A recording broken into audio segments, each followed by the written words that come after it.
Koliko čovjek može da trpi pre nego što shvati da mu je život već oduzet, iako još diše? Prvi srpski ustanak nije počeo iz knjiga, ni iz ideja, ni iz planova. Počeo je iz očaja. I zato, da bismo razumeli zašto su Srbi 1804. godine uzeli oružje u ruke, moramo da se vratimo u godine pre toga. Kraj 18. veka, Srbija kao država ne postoji, ali postoji kao zemlja i narod. Srbi žive u okviru Beogradskog pašaluka, Osmanskog carstva. Život je težak, ali ima neki red. Postoji harač koji se zna, knez u selu, nahija kao oblast i vezir koji odgovara sultanu. Srpski knezovi nisu bili vladari, ali su bili kičma naroda.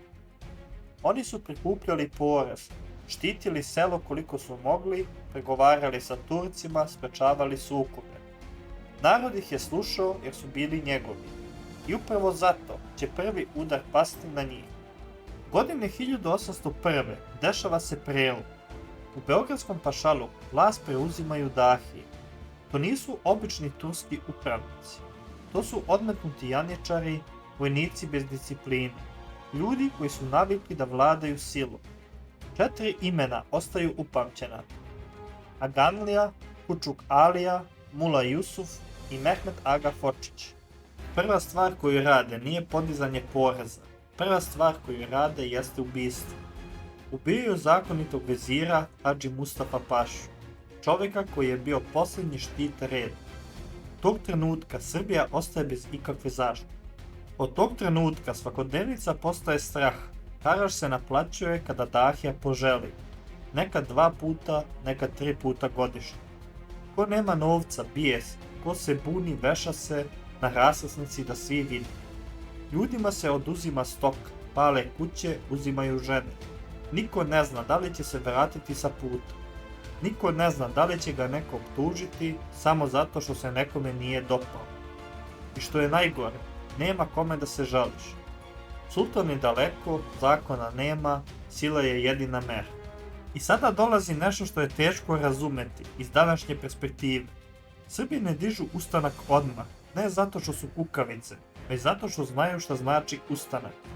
Ustanak znači spaljena sela, masovna ubistva, osvetu nad nedužnim. Narod se nada da će sultan reagovati, da će dahije biti kažnjene. Godine prolaze, 1801, 1802, 1803. Teror ne prestaje.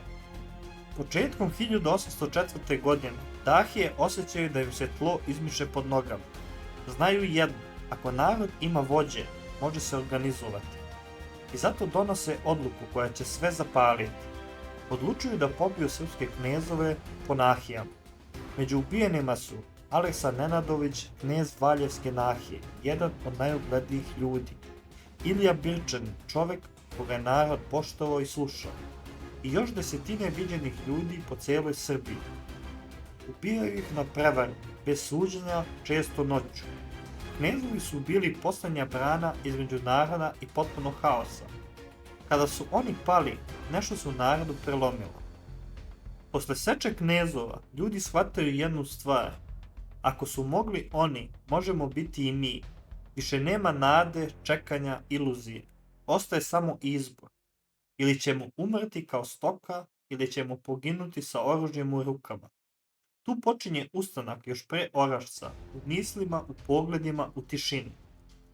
Februar 1804. godine, zima je, sela su siromašna, ljudi su gladni, umorni i uplašeni. Ali više nisu slomljeni. U selu Orašac, u jednoj skromnoj kući, upljaju se preživjeli srpski prvaci. Tu nema govora, nema velikih planova, nema snova o carstvu. Pitanje je jednostavno, ko sme da povede? Narod ne bira najbogatijeg, ne bira najobrazovanijeg, bira čoveka za koga zna da neće ustupiti. Tako izbor pada na Đorđa Petrovića Karađorđa. Čovek koji je ratovao, bežao, preživljavao i znao da u ratu nema milosti. Tog dana u Orašcu Srbi ne biraju vođu, Srbi prihvataju sudbinu. Ustanak ne počinje jednom velikom bitkom, počinje selo po selu. Padaju turske karaule, manje posade, dahijske ispostave. Ljudi koji su do juče bili seljaci uzimaju puške, kose, nože i idu, ne iz hrabrosti, već jer znaju da povratka nema. Kada ustanak bukne, dahije shvataju da su preterale i počinju da beže. Jedan po jedan ostavljaju Beograd, ostavljaju svoje kuće, ostavljaju plen. Ali Srbi ih ne puštaju, počinje lov. Agandija beži ka Dunavu, Kučuk Alija pokušava da se sakrije, Mula Jusuf i Mehmed Aga Fočić pokušavaju da prebegnu u Vlašku. Hvataju ih kod Ada Kale, tamo im se sudi, nema vešanja na prevaru, nema noćnih ubistava.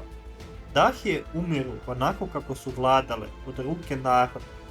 1804. godine Dahije su mrtvi. Za Srbiju ovo je prvi dah slobode posle vekova. Ali carstvo ne prašta. Osmansko carstvo ne može dozvoliti da jedan narod sam uzme pravdu i šalje regularnu vojsku, tu se dešava prelom. Godina je 1805. Mesto Ivankovac. Prvi put se srpski ustanici susreću sa vojskom koja dolazi direktno po naređenju sultana. Nije ovo više borba sa odmetnicima, ovo je carska vojska i Srbi pobeđuju. Ova pobeda odjekuje daleko van Srbije. Od tog trenutka Carigrad zna, ovo je rat. U godine 1806. carstvo udara sa dve strane. Sa zapada bosanska vojska, sa juga vojska iz Niša. Na Mišaru ustanici kopaju šančeve.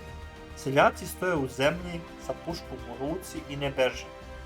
Kada dođe trenutak, kreću u juriš. Bosanska vojska je razbijena, istovremeno kod Deligrada Srbi brane prolaz ka srcu zemlje. I brane ga. Srbija je prvi put odbranila sebe sa dve strane. Kraj 1806. godine, Beograd, grad koji je vekovima bio simbol osmanske vlasti, pada u srpske ruke. To nije samo vojna pobjeda, to je poruka, Srbija se vratila. Od tog trenutka ustanici više ne ratuju da prežive, ratuju da zadrže ono što su osvojili. Ali hrabrost ima cenu. Godina 1809. Mesto Čegar kod Niša. Zbog loše koordinacije, podela među starešinama, nedostatka pomoći, dolazi do katastrofe. Stevan Sinđelić, kada shvati da je opkoljen, diže barutanu u vazduh. On ne želi da padne živ. Od njegove glave Turci zidaju ćele kulu, opomenu, ali i zavet. Prvi srpski ustanak će kasnije pasti, ali nikada neće nestati, jer Srbi više nisu isti narod. To su sada ljudi koji znaju da mogu da pobede, da mogu da izgube, ali da mogu da ustanu. I to više niko ne može da im oduzme. Prvi srpski ustanak nije bio bajka, bio je krv, blato, glad i odluka. Odluka običnih ljudi, da ne žive na kolenima. I zato svaka sloboda koju danas imamo počinje ovde, u Orašcu, na Mišaru, na Čegru, u srcu naroda koji je smeo.